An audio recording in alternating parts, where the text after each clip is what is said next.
I am proud to be a Latina in Minnesota. I am part of this community, and I have lived here all of my life.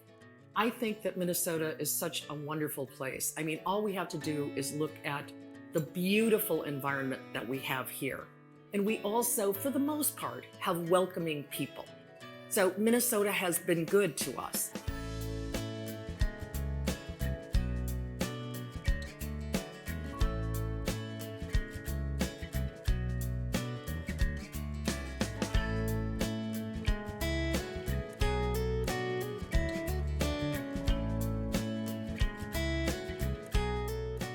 I want to tell you a little bit about my background.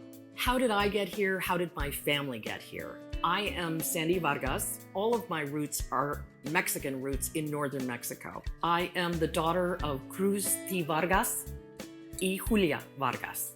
Both were born in the United States, in Texas, but traveled up through the migrant stream with my grandparents in 1925 and settled out into Minneapolis pretty quickly because they thought that a life in the fields is not what they wanted for their family.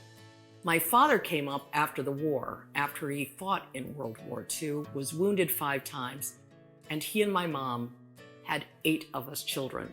My grandmother was a maid, my grandfather was a janitor, and yet my mother got an education kind of in middle age. She went back to nursing school when she was in her 40s after her last child. And so she was the role model for the rest of us.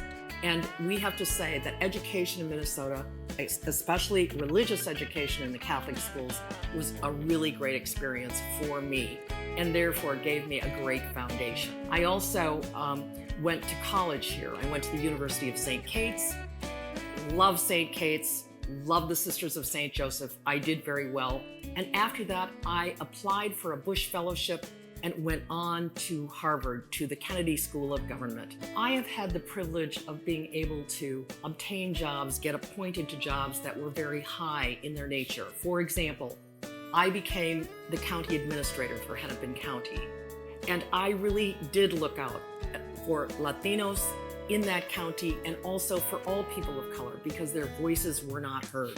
So that's one way that I collaborate. I make a special point of understanding how is our community doing? How are they doing with their children? How are they doing with their incomes, with their poverty? How do they live? I also went on to the Minneapolis Foundation, where again, we were really concerned about the fact that Latinos had some of the lowest incomes in our community as possible. And we tried to really make sure that people knew about that fact and really advertise opportunities, especially around education, that would move the Latino community forward. We have to respect ourselves and each other. And that means that we give homage to the fact that we are cultural people who don't need to eliminate our culture, we need to embrace our culture. But it also means that we are integrated into this community. Latinos are creative, they're hard workers, and they take care of their families, and they care about community. And so it is important that the greater community really embrace the leadership from the Latino community because we can bring a great vision that is inclusive of everyone. They bring business, they bring all sorts of dollars into this state. We have brought a large piece of prosperity for Minnesotans. All we have to do is look around and notice. If you want something done, they are there to get it done and to do it well. Con nosotros, si se puede.